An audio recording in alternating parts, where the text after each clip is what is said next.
What's up, everyone? Aaron Nagler here, PackersNews.com, live on Facebook late in the day on Thursday.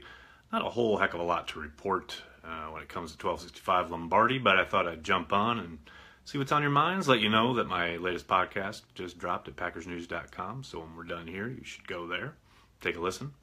But yeah, the offseason rolls on. The Packers, a bit of a flurry of activity at 1265 with reported visits of some of the top draft prospects. Vita Vea visiting. I know my buddy Bill Huber reported that Derwin James is in the house.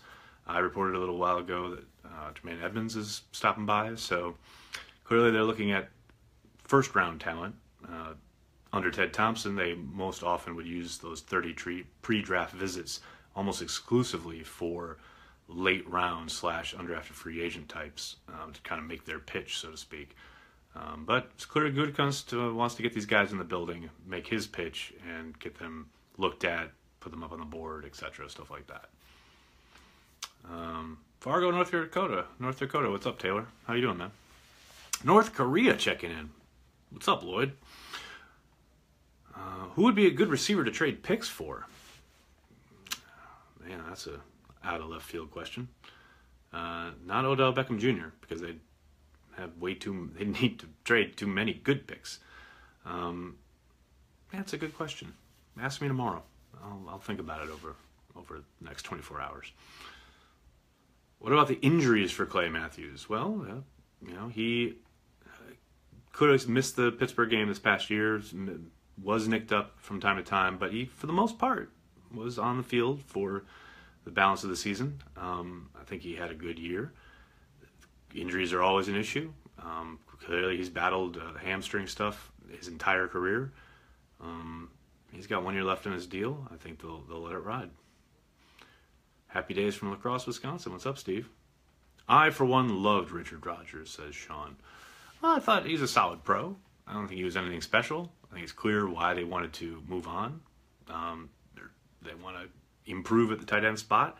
I don't think he ever really reached the potential that they were hoping for. Big reason why his playing time really greatly diminished last season. That's not a knock on Richard. It was time to move on. I don't want Jordan Matthews. He's slow. It's understandable. He's athletic and talented, and I think, with Aaron Rodgers throwing you the football a lot, Aaron Rodgers has made worse talents look a lot better. So, I understand you want to look at the negatives, you want to look at what he can't do. Like I always say, tell me what he can do. And I think Matthews could be an asset from the slot. He can give you something on the outside. He did some work on the outside for Buffalo last year. Obviously, that's not his forte. He's best in the slot. Mix and match with Cobb, I think, would be, you could be really cooking with gas at that point. Then you throw in Jimmy Graham, and often defense has got some things to discuss. I'm all in on Derwin James. Yeah, Mark, I agree. I'll be surprised if he's there at 14. Maybe the Packers trade up for him if they were really in love with him. But some of this, too, is with all these pre-draft visits, some of it is gamesmanship. I mean, everyone does it all over the league where they bring guys in and teams that are drafting around you are thinking, okay, who are they looking at?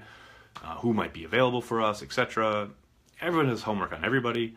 And bringing a guy in doesn't even mean they're interested. Sometimes it's just to kind of send up a false flag to try and make people think you're interested. The gamesmanship around the draft is ridiculous. So I try not to read too much into the visits, but they are notable. Do you think Rodgers will leave? No, Anthony, I do not. Aaron Rodgers is under contract for 2 more years, and they are working hard to make him the highest paid player in the NFL. He's not going anywhere. Who would tempt the Packers to move up? I think Derwin James might. If for whatever reason, if some act of God happened and Bradley Chubb started falling, I think that might be somebody they go up to get. But I can't see too many instances where that might occur. Are we keeping 3 quarterbacks this year? I think there's a chance. McCarthy had said that he wanted to have 4 arms in camp. Then you have to think you cut down to the 53. 3 feels like a luxury, but you never know. I guess it depends on how they play in the preseason. If Kaiser kind of just wipes Hundley off the map, you probably can cut him. Hundley, and Callahan. So I think a lot will be determined by their play this summer.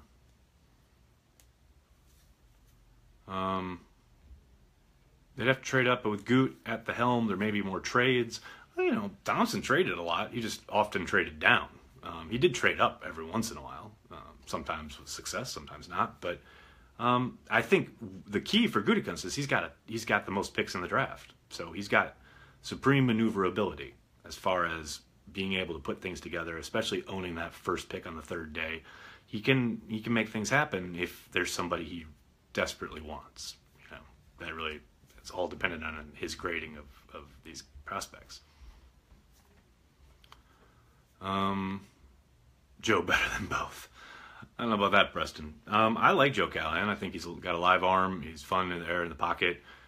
He's fun to watch when things break down, I'll tell you that. But, you know, he did not look good last summer. He looked much better the year prior. So I'll be interested to see. You know, part of that is he was running third, even fourth sometimes, and just not playing with a great cast of characters around him. He was getting very, very limited reps because Hundley was clearly the man behind Rodgers. So given an even competition, maybe. How important is this draft for Gutekunst? Jeremy, I think it's important in the fact that it's going to be his first imprint on the roster as far as bringing in the types of guys that he wants and forming a roster around, you know, how he thinks, you know, an NFL team should look. Obviously, Ted Thompson did it a very specific way, eschewing free agency for the most part, really sticking with his guys, draft and develop. We all know the story. And I sense that Gutekunst will continue down that road to a point, but I also think he'll be a little bit more aggressive, a little bit more open, using all avenues available to him to procure talent. Now, the draft itself, yes, it will bring in prospects and they will compete, and it will undoubtedly inject some life and youth into the franchise. But I keep saying it, and I'll keep saying it from now until week one. The big thing this team needs is development from past draft classes. Yes, hitting on a few guys in this draft class will undoubtedly help, but what they really need is for guys like Kevin King, Montravius Adams, Vince Beagle to really step up their games. And if they do that, coupled with hitting on a pick or two in this draft, they could have a quick turnaround, especially on the defensive side of the ball. Do you think we should give him a first for Raji?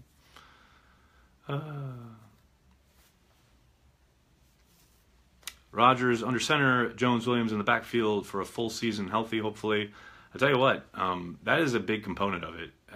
Behind Rodgers, we all know what happens when Rodgers goes down, but if they can find any kind of semblance of continuity in the offensive backfield, I think that will help a lot. You saw 2 years ago when Montgomery kind of came to the fore and became the guy. They found an offensive identity and they really kind of ran with it. Last year, obviously, guys were nicked up, and you had Jones and Williams and hurt. Ty got hurt early, and you were kind of juggling it all season long. They did a good job, I thought, of using each one of those backs the way they should be used after Montgomery went down. I thought their plan with Montgomery was terrible, but once Williams and Jones were kind of going back and forth, I thought the offensive game plans were good around those talents. But yeah, I agree with you. If they can get any kind of consistency there, knowing what their roles are and keeping them on the field, yeah, I think they could cause some real problems for defenses. I've heard rumors from an ESPN friend that we are looking at defensive players in the draft. Is this true?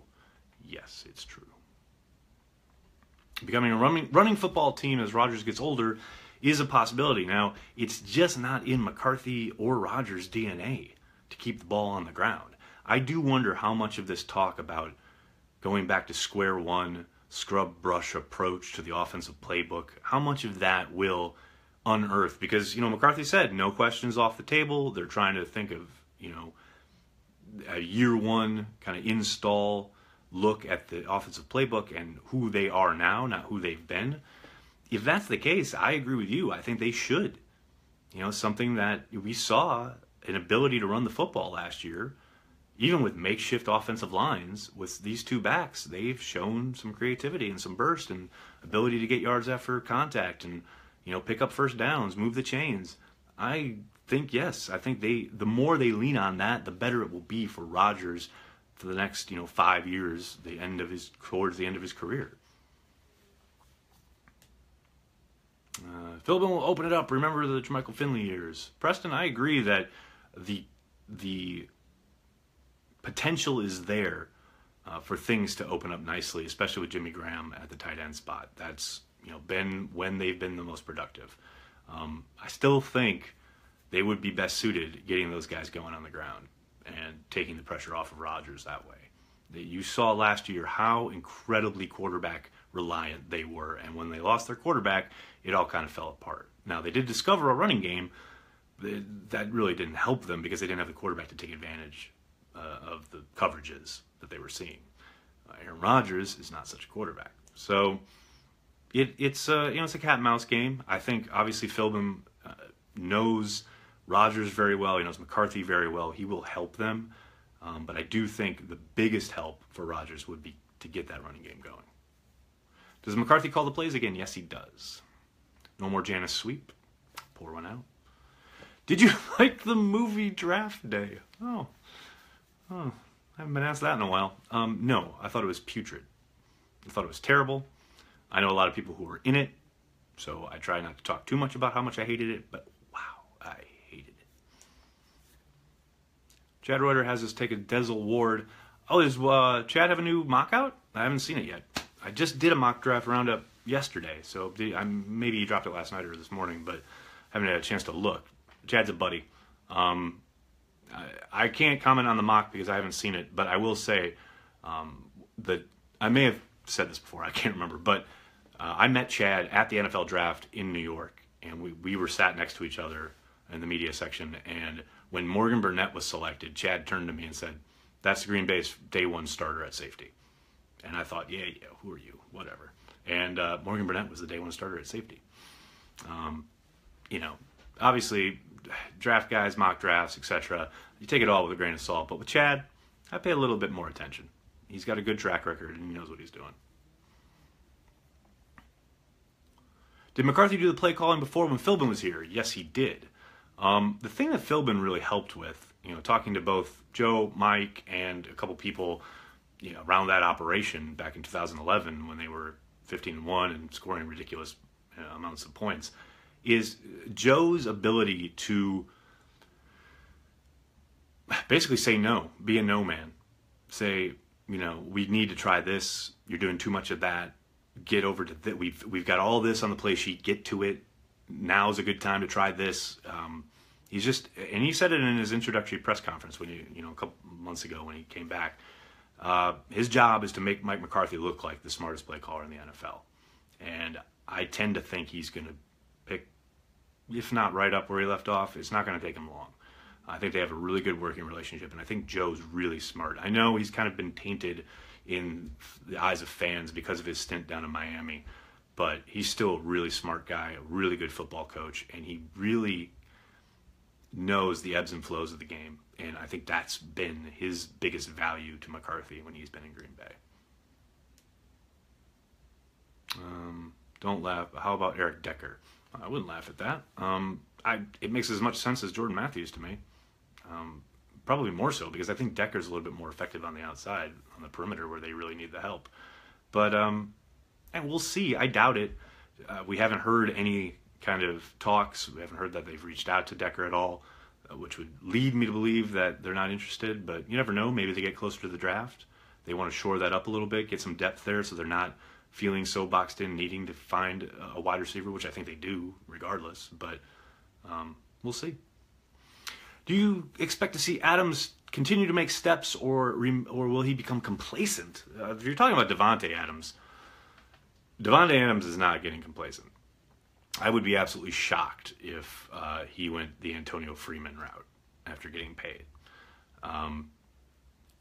Adams, any Packer fan will remember 2 years ago when he was going through really rough patch. Everybody, lots of fans, some media thought it was time to cut bait after only 2 years. He's stuck to it, and he's become a real weapon. Rodgers loves him, and now that Jordy Nelson's gone, he is the absolute man.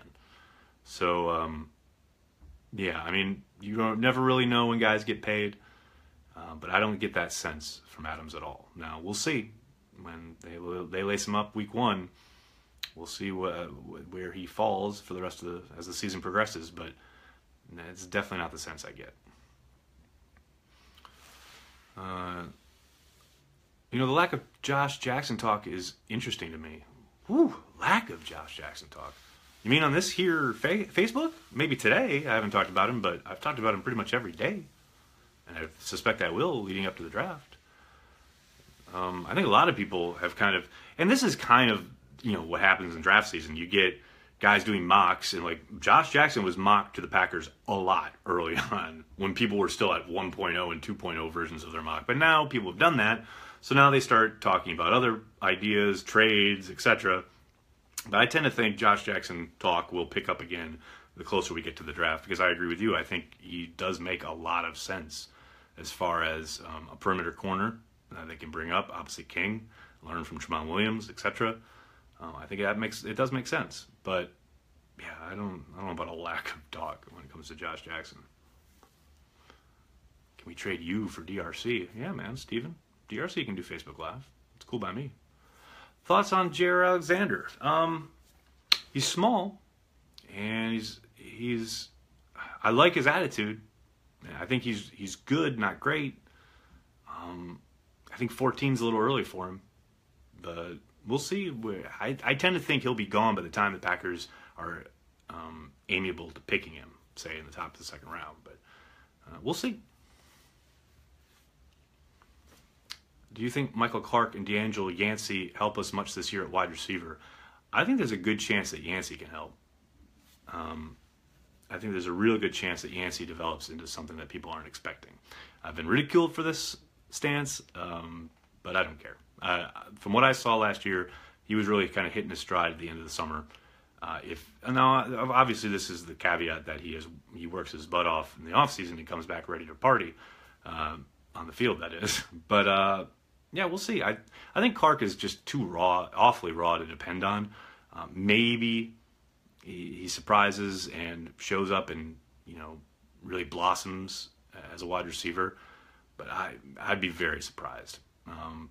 I do think both of them will be given ample opportunities to contribute, though.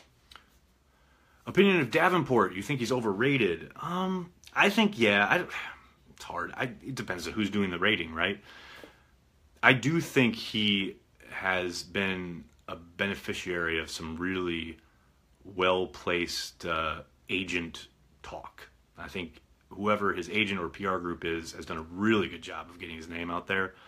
I don't see it at 14. I think that would be way too early.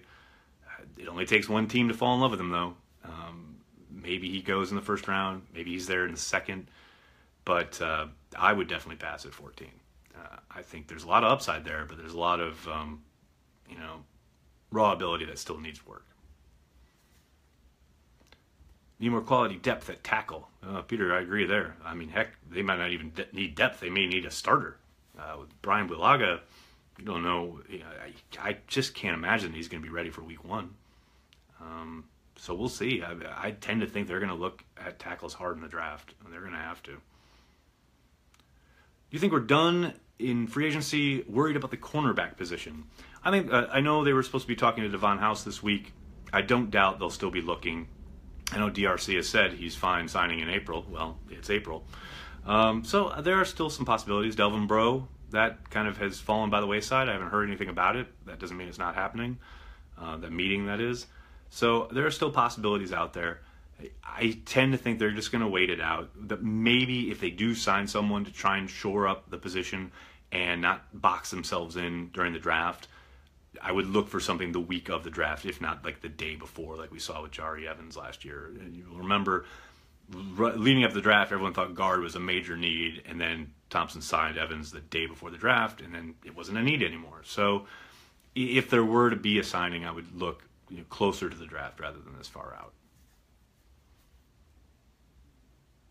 Oh, Alan, very nice of you to say. Thank you very much. Ridley makes sense. Brendan, if you're talking about the Alabama wide receiver, I think he does. I don't know at 14, though.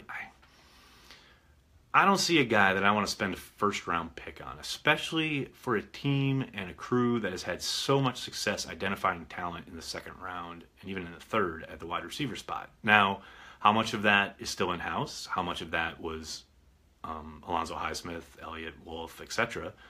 I can't say. But it's hard to look at Ridley. He doesn't blow my socks off with game-changing talent. I think he's very good, and I think he's going to have a great NFL career. But I don't know. In relation to the defensive talent that's probably going to be available, I have a hard time making that pick. But that's just me. Gutekunst may feel totally differently. Because like I said, I think he will be a very good wide receiver, and I think he could help the Packers. But I also think there are going to be guys available in the second round who the Packers could feel very comfortable selecting after, getting their pick of the defensive offerings in the first round. But we'll see. Do the Bears know who the Packers like? The Packers better hope not. LD, thanks very much. That's very nice of you to say. Williams and House are terrible. I'm going to disagree with you there on Tramon Williams. You clearly did not watch him play in Arizona last year. Anybody who actually watched him, not like sat down on Sunday and caught a quarter of a game, but actually went back and watched all of his snaps in Arizona last season, that guy was playing out of his freaking mind. So I'm going to very much disagree with you on Williams. On Devon House, I wouldn't say he's terrible. I would say he's very inconsistent. You see plays and stretches of plays where he's very good. Look no further than the interception of Drew Brees last year. That's a great play. But then you have plays like the touchdown he gives up against Detroit, or the horrible touchdown he gives up in Chicago. He's just inconsistent. And I talked about it on my podcast today. At the start of the season, the start of the offseason, I talked about how if they want to get better on defense, they want to, McCarthy talking about the defense has got to be better than the offense, and they want to field a championship defense. I don't see how Devon House is part of a championship defense. And at the time, I had a lot of people agreeing with me, a lot of fans, a lot of people telling me, yeah, absolutely.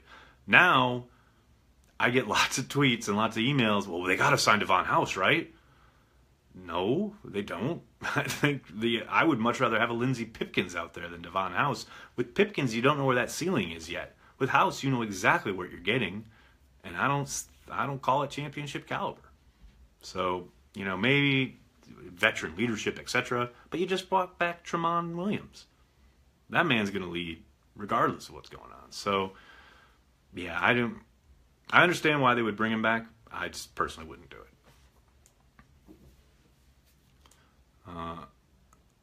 House is fine if you're not expecting him to be a 1 or 2. Yeah, I suppose, but it doesn't really run on teams. So if you're going to have this guy on your roster who's not contributing on special teams in a meaningful way, I mean, he may run that coverage every now and then, but it's hard to justify, And then you say he's not a 1 or a 2. Well, then, is he a 3? Are you putting him in the slot?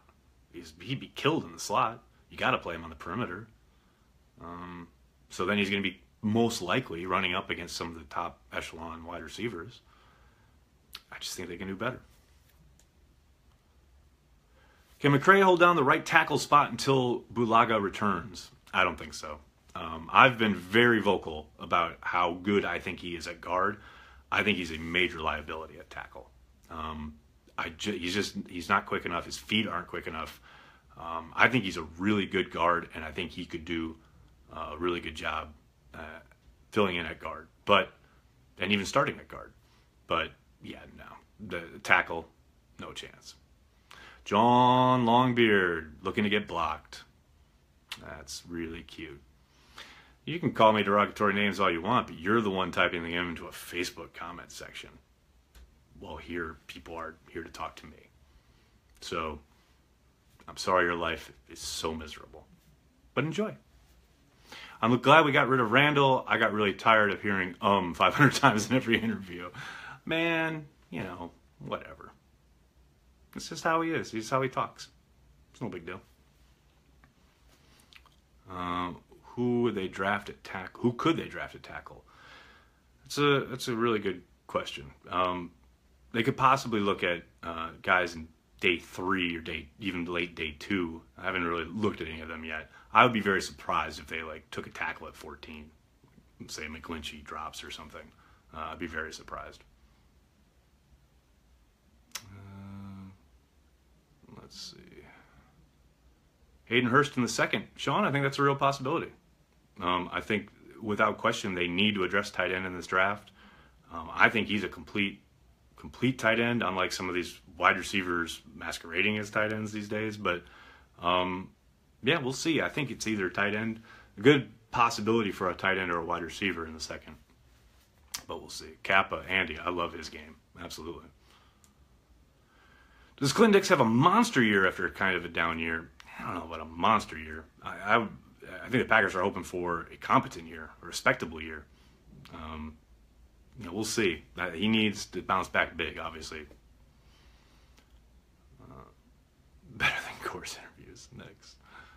All right, everybody. I'm going to jump. Thanks so much. I'm sorry if I couldn't get to your questions. They do come fast and furious, along with the occasional insult. But make sure you're checking PackersNews.com for all the latest. I will talk to you soon. Make sure you check out my podcast. It just dropped. PackersNews.com. We've got all the latest for you. Thanks a lot, everyone. Have a great night.